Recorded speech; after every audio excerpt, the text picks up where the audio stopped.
Waller, and I'm the moderator for this afternoon as we kick off the first annual City of District Heights Domestic Violence Awareness Summit. In violence, we forget who we are.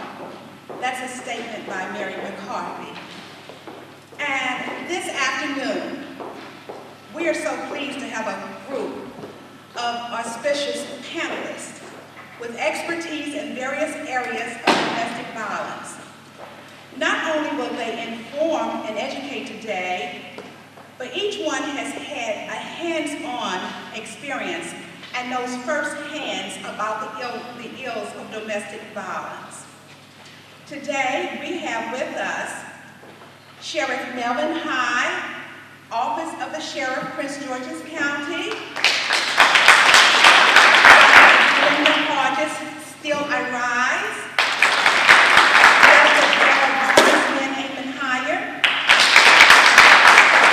Reverend Dr. Douglas Edwards, Mission of Love Charities,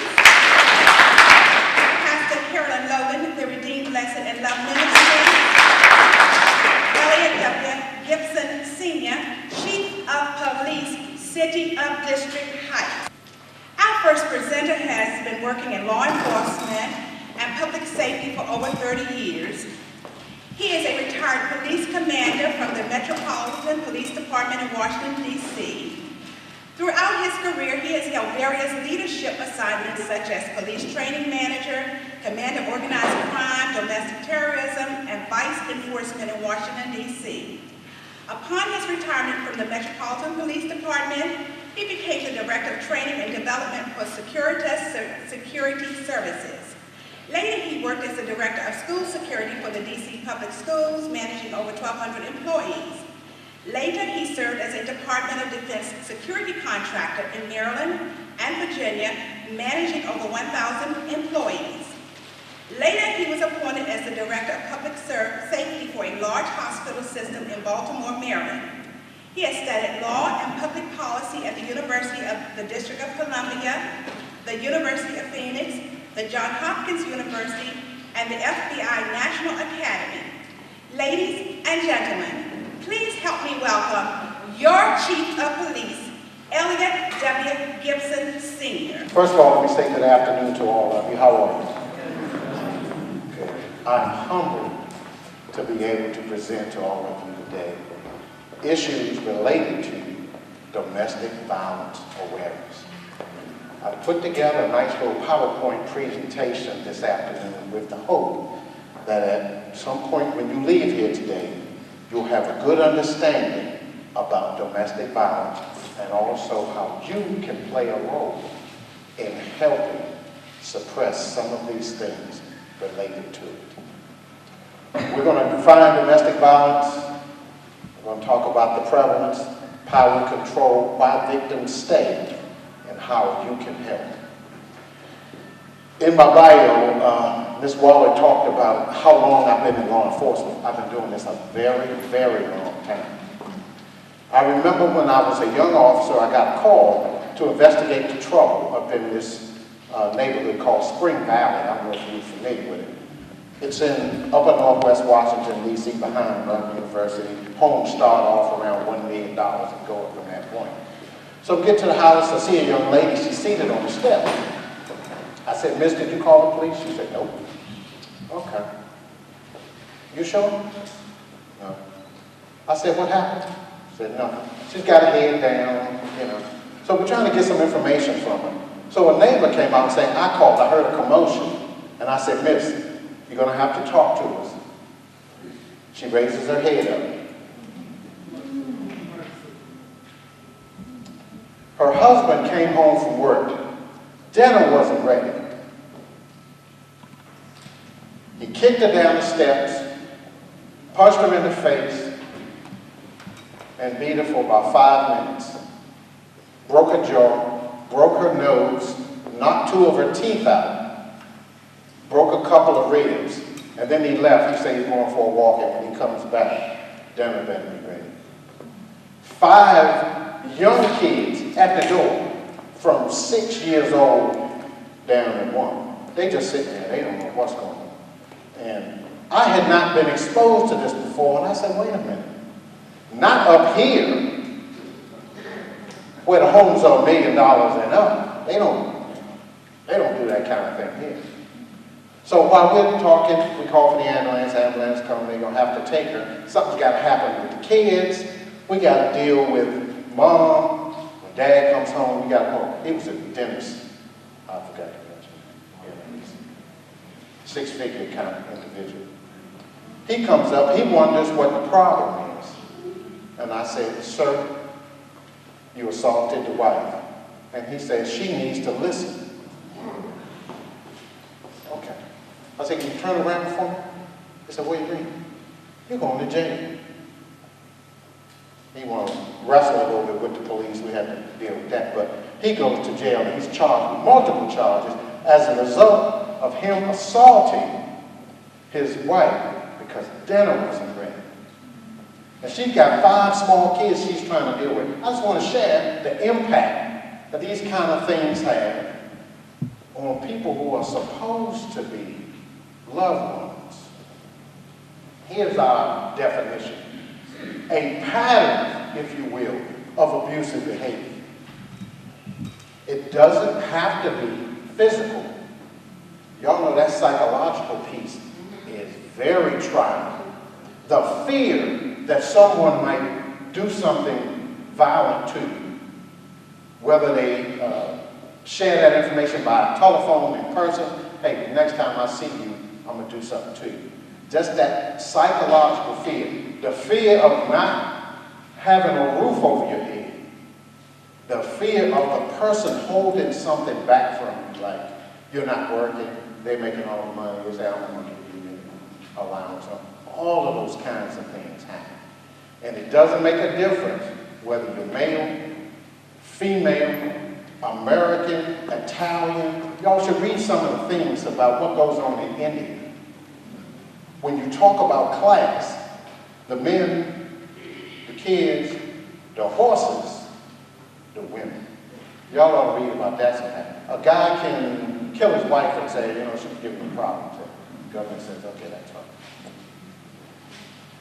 How prevalent is this? These are these statistics. 1 in 3 women report experience violence by a current or former spouse in their lifetime. Now, we're going to have another presenter that's going to come up later and he's going to talk about how this impacts men as well. So don't just think I'm pointing at women being victims. Globally, the United Nations reports that up to 70% of women experience some form of gender-based violence. The leading cause of injury and children suffer as well. Every day in the U.S., 3 women are murdered. They lose time off from work. There's an age range. Where it's most prevalent. Young women. I asked my daughter to come here today so she could hear this presentation. Andrea, would you wave to the group for me? That's Elliott Gibson, folks. Say hello. All right. She's a junior in Bowie State, by the way. Men who as children witnessed the parents' domestic violence were twice as likely to abuse their own wives than sons of nonviolent. The number of women who have been killed by men since 2003. Somebody just try to guess. Since 2003, how many women have been killed? Let me show you.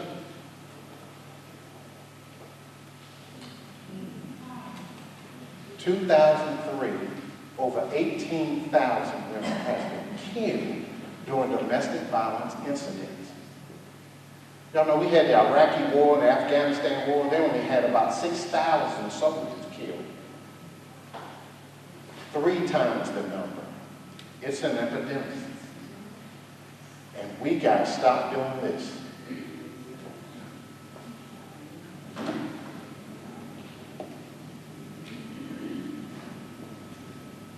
Power.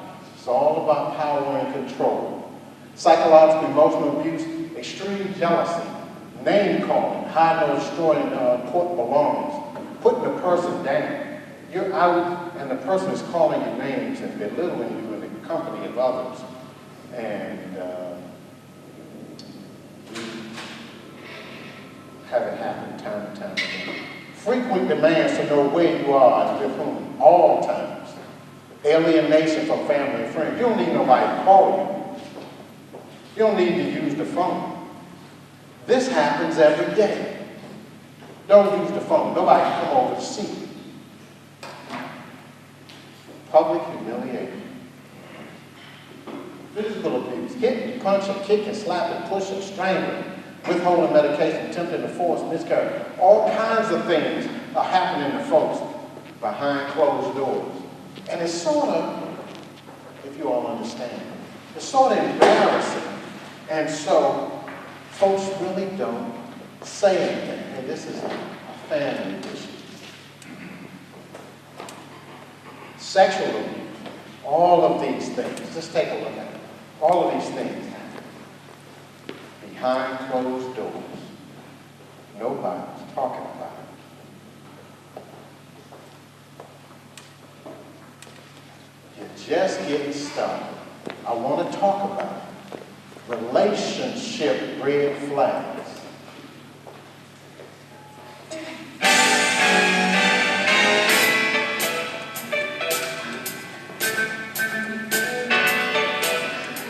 You're at the party, music is good, folks are looking good, smelling good. They like you. They get the number, they will come over the next day. Before you know it, they want to move in. They want to have children. They want to move you to another state you've never been in before. All kinds of things in these new relationships. Are you moving a little too fast? No, everything's just fine. You're the best thing I've ever seen. And you're feeling pretty good. You're at the party. I just got a little music in the background so you kind of understand what I'm saying. You dress nice. You are there to meet folks. And before you know it, you're in a relationship. You're talking to your boyfriend, your girlfriends, and they say, what's your best friend? I met the man of my dreams.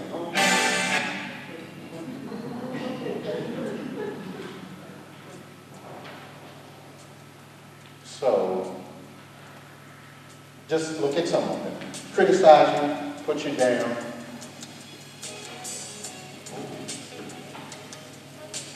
Hey, can I get a little water?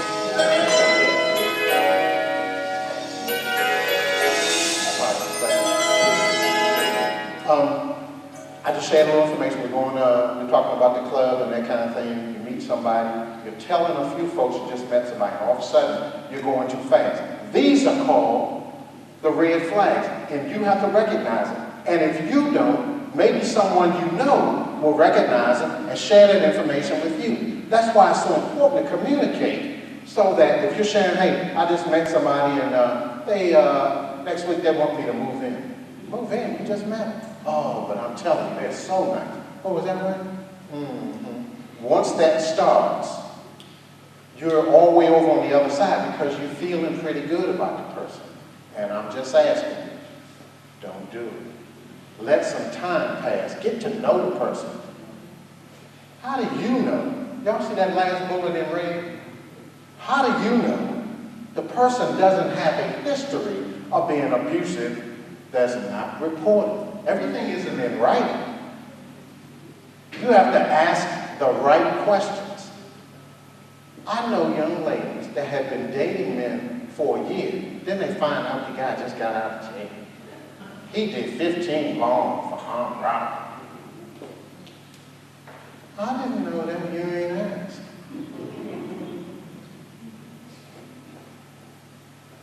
Talk about a couple of crimes right quick, but they're directly related to domestic violence. Stalking. Some people think they understand what stalking is. It's a pattern. It's a history. You go out to the store. You look and you see the person you broke up with, they in the next aisle. You know, okay, coincidence.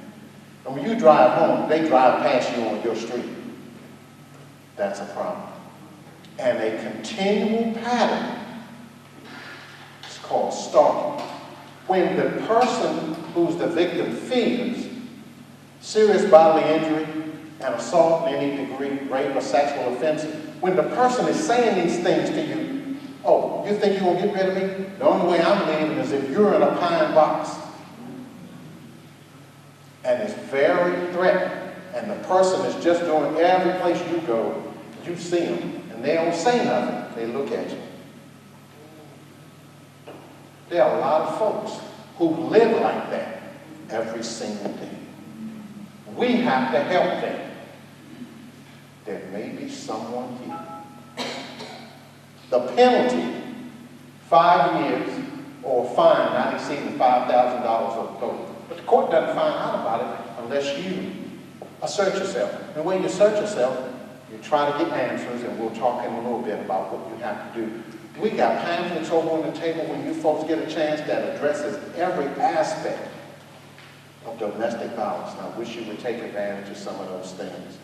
And either you share it with someone else, or you take a few that you can pass along to others that they want to share. Harassment. Same kind of thing. A systematic course of conduct where somebody is continually bothering you. They call the phone and just hang up. That happens at 3, 4, 5 o'clock in the morning. That's a problem. They're standing around where you are. They're coming around. They want to talk. They want to speak to you. They on your job. All these other kind of things. It's a crime. 180 days, $1,000 or both. Harassment.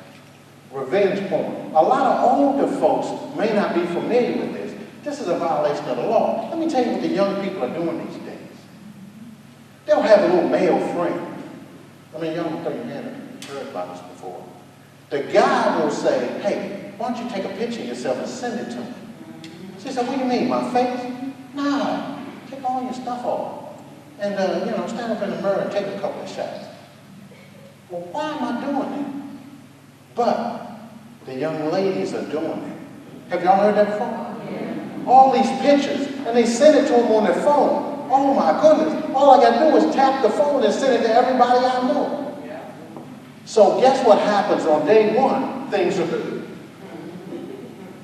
Day 60, the woman says, I think I'm going to do something else. Oh yeah? Oh, let me tell you what I'm going to do. I'm going to send that picture to everybody I know. And let them see what you look like. Butt naked. That's against the law.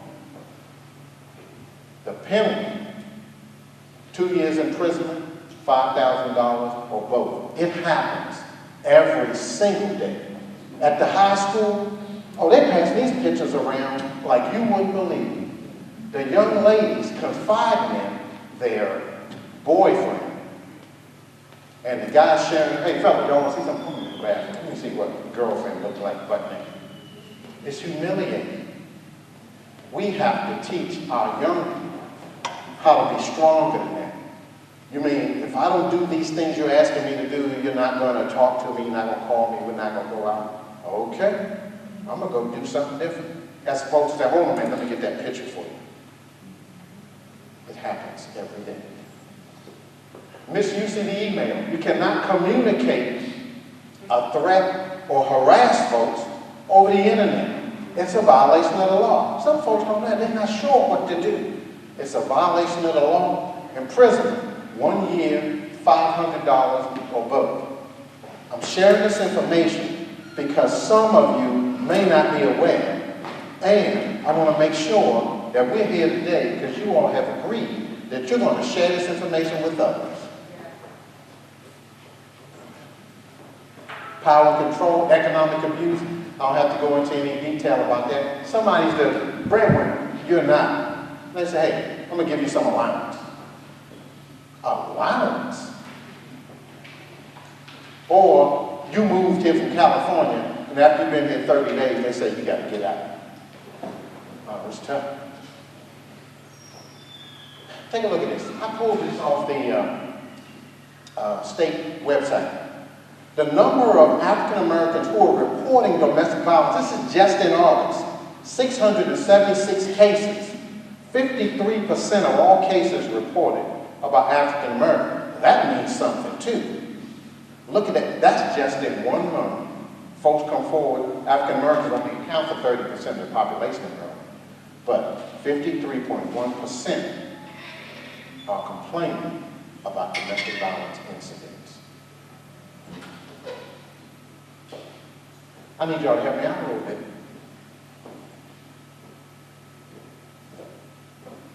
Why would a victim stay in a situation like that?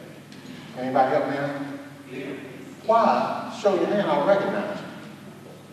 Yes, ma'am. Fear. I can't hear you. Fear. Fear of what? Fear of being abused, the continued abuse. Fear of continued abuse? Okay, I'll hold that. Somebody got another? Yes, ma'am. Disconnect from the family. Okay. Anybody got another? Yes, ma'am. Various reasons for various experiences and lifestyles and relationships. Experience in lifestyle and relationships. Yes, sir. Low self-esteem. Low self-esteem. Outstanding. Yes, sir. No other safe place to go. No other safe place to go. Yes, ma'am.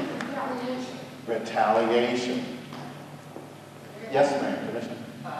Sometimes they think it's their fault that they're getting abused.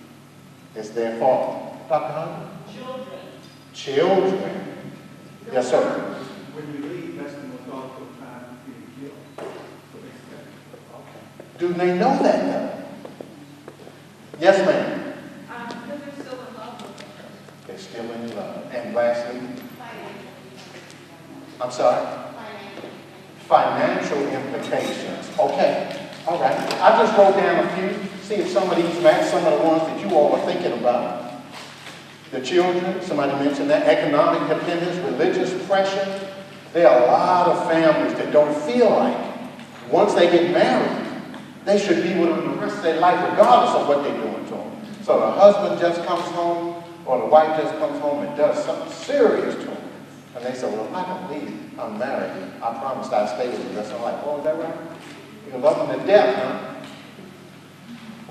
Okay. Why would they just leave? What is wrong with this question? You're not involved. It's real easy for you to say that. Yeah, just in the morning, just leave. You're assuming that leaving is a safe option. There was a case in September, last month. A gentleman, Hispanic guy lived in Atlanta. He decided he was going to leave. He told the wife he was going to leave. Y'all might remember hearing this on the news. And he goes out, and he just grabs his stuff. He walks down the sidewalk. The wife comes out the house, gets in the truck, drives down the street, bumps up on the curb, and runs him over. The car drags him, and she stops the car with him up under the car. And she leaves, and leaves him under the car. And he's dead. You're assuming that leaving is safe.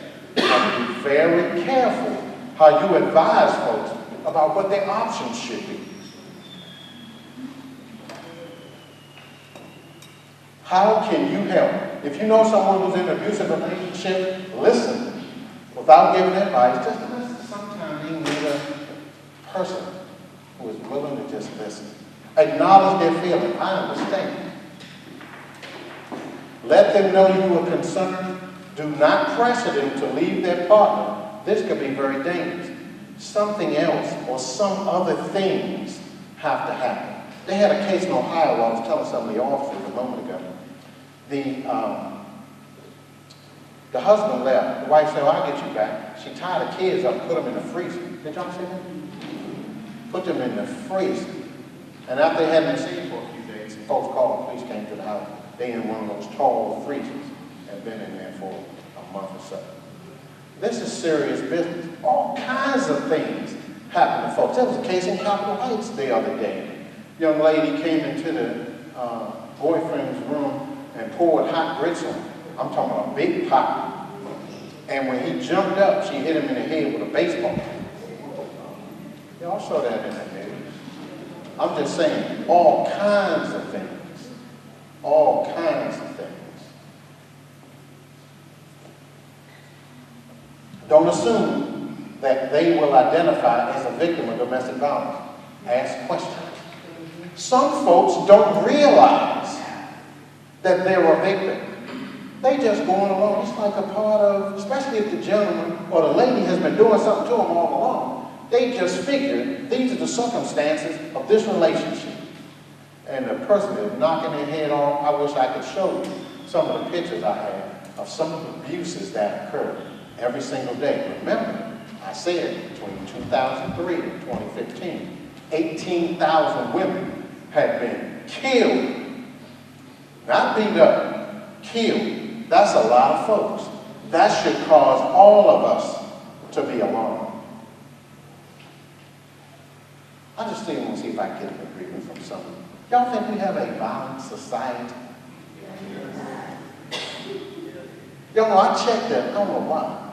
I check the murder statistics around the country every day because I want to see what the numbers are. Chicago is up to 400 this calendar year from January 1 to the present. Baltimore, anybody know the Baltimore number? They fired the chief 2 months ago and the murders went up. They're up to 262 murders, 120 in Washington, D.C., up to about 50 here in Prince George's County. Folks are violent. Folks are violent. And I'm asking, understand what's going on around us. And I know some of you might be leaving in your car and somebody cut you off. Bust them in the head. Well, that's the wrong approach. Because the guy next to you, he might have a little something on. We have to want to resolve conflict another way. You feel afraid of your partner? Let them know the help is available. They can call 911 for county or city domestic violence hotline. 911 if you witness physical violence. 211 for assistance in Washington, D.C., Maryland, Virginia. All of these things are available. There are so many resources throughout this Prince George's County and the state of Maryland that you can take advantage of. And it may not be for you. It may be for someone you know. A lot of folks have stuff happen to them, and they aren't talking about it. I would like this to be the coming out party. Everybody makes a pledge to tell someone, I pledge not to raise my hand in violence. If we can do that, and we share that with someone else, this will be a much better place to be. I thank you for your time. We're going to have another presenter come up that I can. At this time, our next presenter is an elected official of Prince George's County.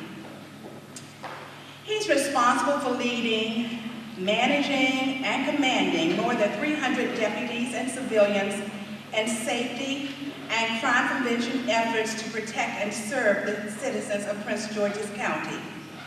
Prior to his current position, he served as the appointed Chief of Police for Prince George's County and the Chief of Police for the City of Norfolk, Virginia. He was a member of the Metropolitan Police Department, Washington, D.C., where he retired as Assistant Chief of Police and second in command. He is a current member of the Board of Economic Development Corporation of Prince George's County and the Prince George's County Pension System. He also serves as the chairman of the Office Holders Nominating Committee of the Prince George's County District for the Boy Scouts of America. He currently resides in Upper Marlboro, Maryland with his wife and daughter. Would you please help me in welcoming the Sheriff of Prince George's County, Sheriff Melvin C. High. In the Sheriff's Office here in Prince George's County, our domestic violence intervention effort began in 1992 under former Sheriff James Aloisi. And our effort in terms of domestic violence has evolved over the years with every sheriff. As the law has changed and so forth, we have evolved with that. Right now, we provide service to victims around the clock, 365 days a year.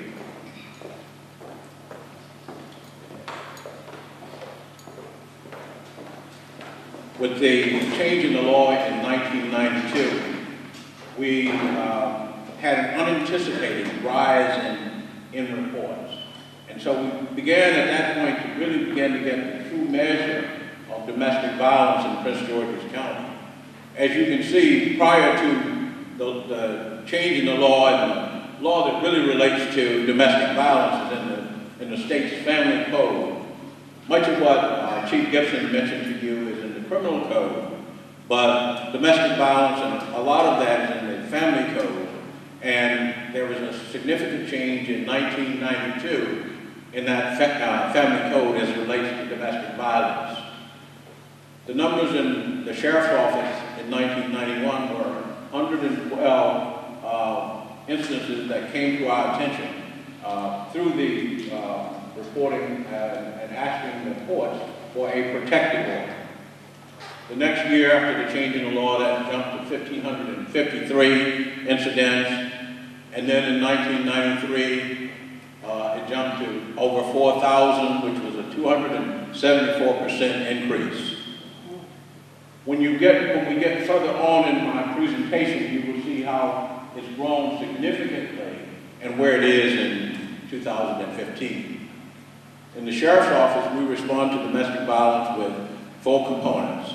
We have sworn deputies that answer calls and serve protective orders, serve peace orders. We have civilian clerical staff, and we have people who process information, so that we have some analysis of what all of this means. So when we get these reports, they're not just put in a file, but some understanding of them.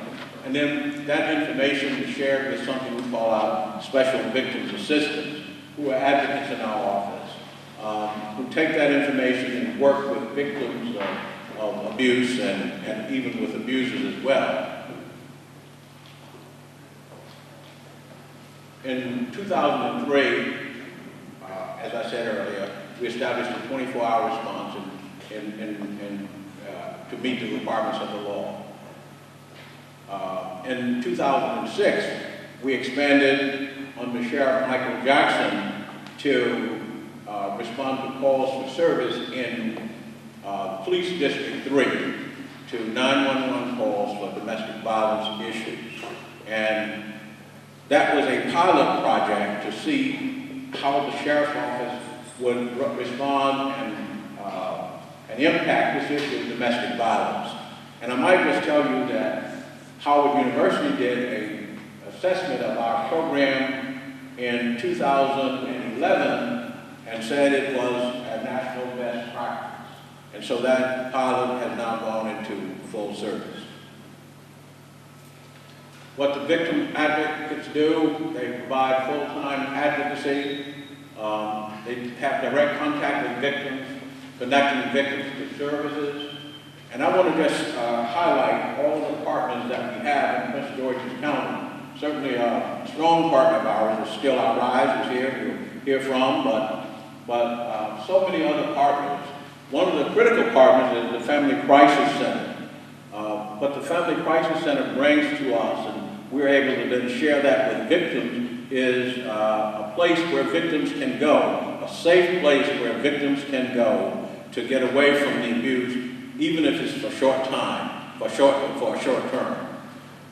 One of the things I think you'll hear from Still Our Rise is that they're looking to expand that, because that is one of the still gaps that we have in terms of addressing this issue of domestic violence, is having acceptable bed space for people to go, and certainly for people to go that have children. Who is the most common victim? As you heard from Chief Gibson, statistically, most victims are women, although men can be victims too. 85% of all domestic violence victims are women who are abused by their husbands or boyfriends. Teenage, pregnant, and disabled women are especially at risk.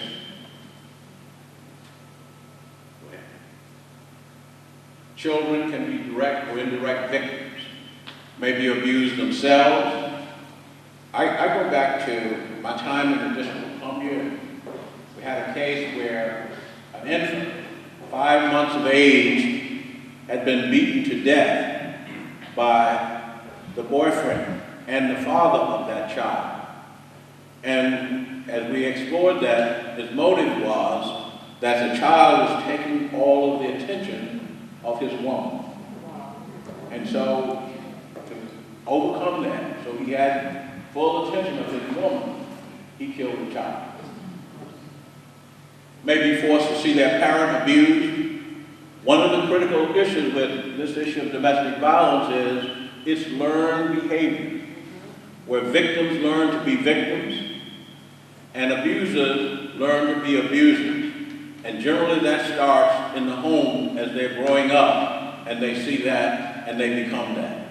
They grow up seeing abuse and natural behavior between domestic partners, and they grow up in an insecure environment filled with tension and violence. Go ahead. How does domestic violence affect teenagers? Teenagers experience dating violence. They're just as vulnerable to relationship violence, and it is just as dangerous. Teenagers may be reluctant to seek help because they distrust adults. Go ahead. Domestic violence in gay, lesbian, and transgender households. Gay, lesbian, and transgender relationships are not immune to the same pattern of abusive and coercive behaviors that constitute domestic violence. Victims may not seek help because they may not believe that help is available to same-sex victims, or they fear that they may be mistreated because of sexual orientation or gender identity. Go ahead. Seniors and people with disabilities can be victims of domestic violence. Seniors may be abused by spouses, partners, or adult children, or caretakers. One of the things that we experience here in the Washington area is that seniors are quite often abused by their grandchildren. They may be physically unable to defend themselves or escape the abuser. They may also be physically or mentally unable to report the abuse. We've had situations when I was in the police department where we would find seniors who were captives in their home, and they were not allowed to leave. They were forced to sign over their various checks, pensions, and all of that to their grandchildren, who then went out and decided what to do with the funds. Quite often in a senior's home that they worked years for to acquire a home, pay off the mortgage, and that home was being used to sell drugs. What is the common cause? As you heard from Chief Gibson, infidelity and finances are contributing factors, but they're not the primary cause. As he informed you, based on our experience and studies, domestic violence is about power and control. One partner chooses to control the other with various behaviors. Studies point to infidelity as the most common contributing factor, with the most dangerous time for victims is when they leave or attempt to leave. Chances of homicide increase when a victim decides to leave. So that's a very delicate moment. And if you are a victim of domestic violence, or you know someone is, you certainly want to reach out to the experts so that you can have a safe exit strategy of how to extricate yourself from that situation so that you don't become a homicide victim. Just some statistics that you see in terms of our domestic violence intervention from over a number of years, but the number of cases each year go from about 15,000 to about 18,000 protection orders and peace orders that the Office of the Sheriff receives from the court, where a victim of domestic violence has developed the courage to take maybe the first legal step that they've taken, and that's to go to the courts and say to the court, I need help, I need protection from this circumstance. And so the court then issues these orders, they come to the sheriff's office, and we go out and serve them. In just one police district, District 3, you see the number of emergency calls where a victim has been abused to the point that they fear for their lives and they dial 911. We handle about, in the sheriff's office in that one district, about 5,000 calls. Now, Prince George's County, we have 6 police districts, soon to become 7. But in those 6 districts, that number is replicated. So we have a significant problem. But let me just say this to all of you. That's a good thing that we have these big numbers. And we want even more numbers because we know that domestic violence is larger than those numbers that we see. And so we're all about awareness and breaking the silence so people do speak up, reach out for help. One of the things that we have in 2015 of the homicides we've had in Prince George's County, 7 of them are domestic violence homicides. Go ahead. This is some more information from our Special Victims Assistance in terms of some of the work that they do. Go ahead. With some of these protective orders, when we go out and answer a call where a person says, I've gone to court and I got a protective order, and we go out and serve that protective order and do some investigation, we find that not only do they need protection from the abuser, but the abuser has actually committed a crime, and a crime where we have sufficient evidence to get a warrant, and so that warrant accomplishes that protective order. And so those are specific domestic violence warrants. That's not warrants for other kinds of crime, just for domestic violence crimes. Okay. One of the linked issues in domestic violence is this child thing. For lack of a better word, I'll just right now call it a child thing, where abusers either abuse their children or use their children as a wedge to impact the victim. One of the ways they do that is if there is a separation and the courts have ordered payment of child support, the abuser won't pay the child support because he wants to cause hurt to the custodial parent. In many of these cases that we talk to the abuser or the person who hasn't paid the child support, their argument is that when I pay the child support, the woman is taking the money and supporting another man. And thus I don't want to give money to another man, I want it to go to my children. But that's the process, and the courts examine those issues when people go to court and get a divorce and decide this issue of custody. The courts decide this is a fair thing to do and that these children are entitled to this support. But we have a significant problem in Prince George's County. The Office of the Sheriff helped to collect in child support arrears every year over $100 million.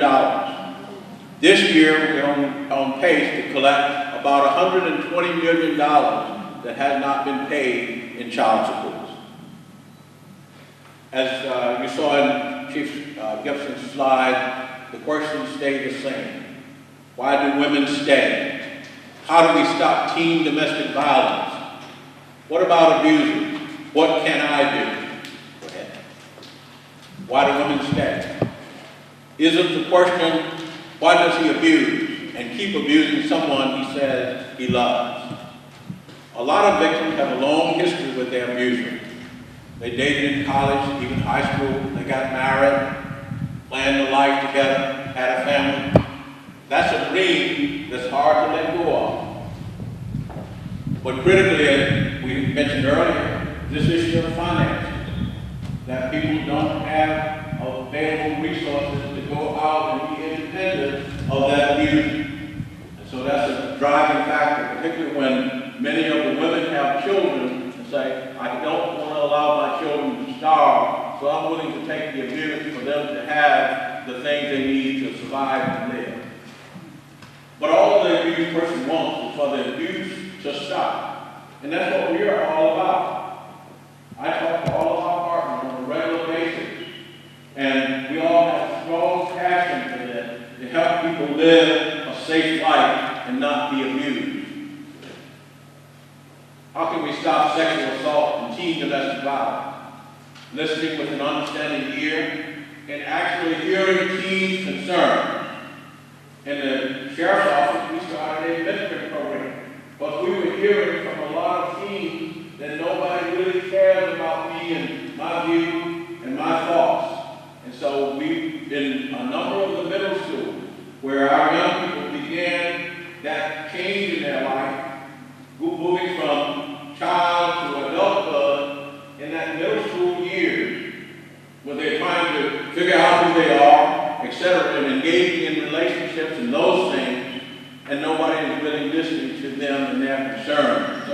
we started a program to try and help. Teach young people about healthy friendships and relationships. Offer genuine support and be an example of healthy friendship at home, at work, and at play. You know, to be an example, to be a model, because requires us to be strong people, and we can't give in to a lot of our desires. We have to say, I can't do that. I have to be an example for my children. Teach tolerance, understanding, acceptance, and valuing differences. Also, facilitate counseling and mentoring on self-awareness and self-worth. Let me just say this. We want to have everybody to have a good listening ear and hear our children. But the thing that I've learned over time is that we lay folks can't really solve this issue of domestic violence. We need professionals. And so we have to urge and encourage people to seek professional assistance when they're dealing with this thing, particularly in terms of the mental aspect. What about abuse? We know that often they have been abused. As I mentioned earlier, they grew up in abusive households. Sheriff's deputies, we include material that our deputies take out when they respond to the calls, when they serve protective order, that we provide to the abuser to say, here's how you can get help, and to recognize in yourself the problems that you have and how to improve and get beyond that.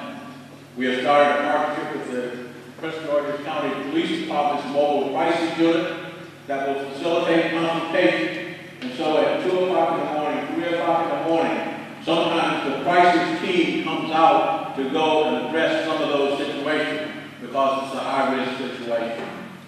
We're developing a protocol and delivering a protective order that will help us assess an individual. Every law enforcement agency in the state of Maryland, and it's something that's being adopted across our nation, called a lethality assessment form. We started that at our sheriff's office, where we have created a series of critical questions that our deputies or any police officer has to ask of the victims and the abusers that they are there and seeing to determine what the level of risk is, so that we then understand what needs to be next to be done to prevent further injury or death. What can I do? That's you. That's us. A community is judged by how it treats its women and children. Be an example at home, at work, and at play. At school, talk about friendship and how friends treat each other. In church, talk about domestic violence. Ask about scars and bruises. Talk about acceptable behavior.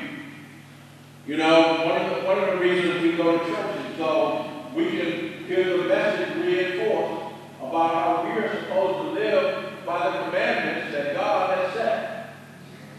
And so that's about acceptable behavior. As Chief Gibson indicated, there are some laws that address this. Many of the laws that we talk about are criminal laws, but there's some specific things in terms of domestic violence. And in 2015, our General Assembly, thanks to our Delegate Barnes and others, passed some legislation that helps us to help victims. SB 333, and that's Senate Bill 333, and it had a companion House of Delegates bill, reduced the burden of proof required for a final protective and peace order from clear and convincing evidence to a preponderance of evidence. And so that we are likely to see an increase in protective orders and peace orders with that change in the evidence standard. SB 334 expands the number of victims eligible for a final permanent protective order by adding second-degree assault, which is the most common domestic violence crime, and enables them to get those orders if their abusers were sentenced to serve at least 5 years and have served at least 12 months of that sentence. SB 334 also ensures that protective and peace orders will remain in effect when the victims file for extensions. SB 337 enhances the penalty for people who are convicted of committing a crime of violence in the presence of a minor.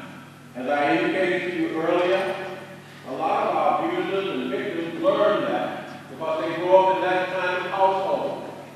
And so we have asked our state legislators to enhance the penalty where that abuse occurs in the house where it's witnessed by a minor. SB 272 enhances victims' rights in court by allowing a victim or a victim's representative to address the court before sentencing or other disposition hearing. We have a number of people out of fear or their inability to articulate their concerns and their issues when they're speaking before a judge or someone. So a person can ask a family member, an attorney, or a pastor, or whatever to accompany them to court, and that person, the judge is obligated to allow that person to speak on behalf of the victim. SB 369 makes violations for failing to comply with an interim or temporary or a final protective order a prior offense for the purpose of determining penalties for a second or subsequent offense for failing to comply with an interim or temporary or final protective or peace order. Type of protective order. We have an interim protective order.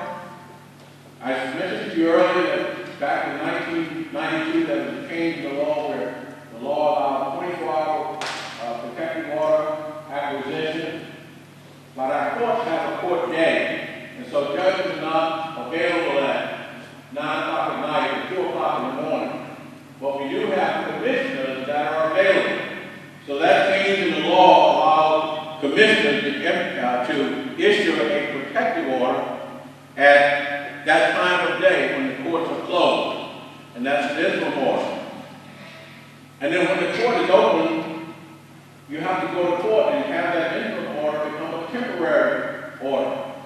And the judge will hear that case and decide whether or not to issue a temporary order. That temporary order is good for 7 days. 7 days. So if you wait for the 8th day to go back to court to seek a final order, that temporary order will expire. And so one of the things that we experience is that when people go to the commissioner at 2 o'clock in the morning because they've been beaten up, they don't follow that up the next day or shortly to get a temporary order.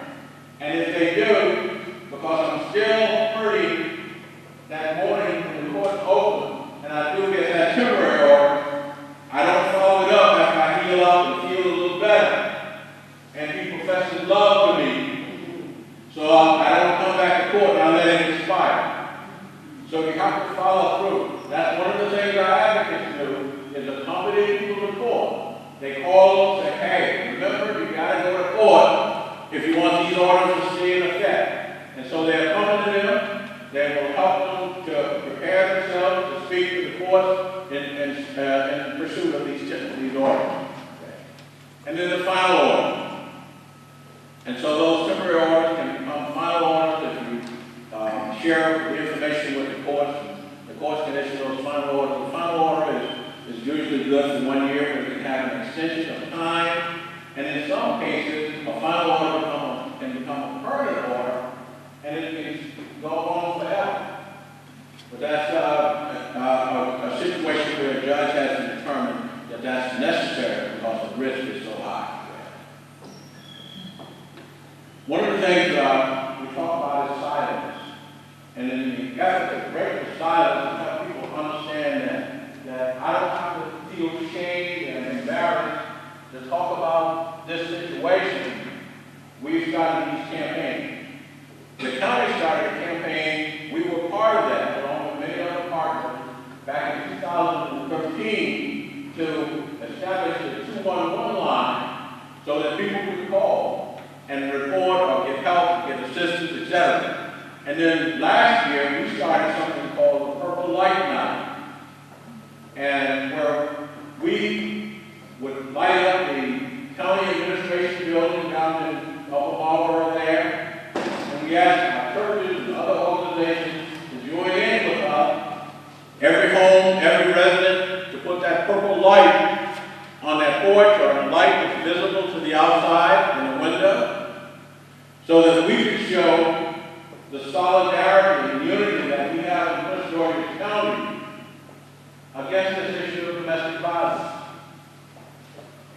We had the second annual night, October 1st, and we kicked off Domestic Violence Night, and thanks to the generous contribution of PEPCO, and then at Nest Park Discount, the Home Depot, and Lowe's, and some other partners, we were able to acquire significant numbers of purple lights that we were giving to our citizens. We gave many away on October 1st, that lighting ceremony at the county administration building, and we were giving them away at information exchanges throughout the community, and we'll do that all through October.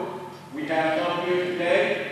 I would ask each of you to take a light bulb, and if you have an organization that you want to give some to, let us know and we can get some to you so that you can help us share that word, to put that purple light up, because that symbolizes our commitment, our unity, our solidarity to preventing this crime. My goal as a sheriff, I believe it's possible, and you can't achieve something if you don't believe it first. But I believe we can get to zero incidents of domestic violence. That has to be our goal.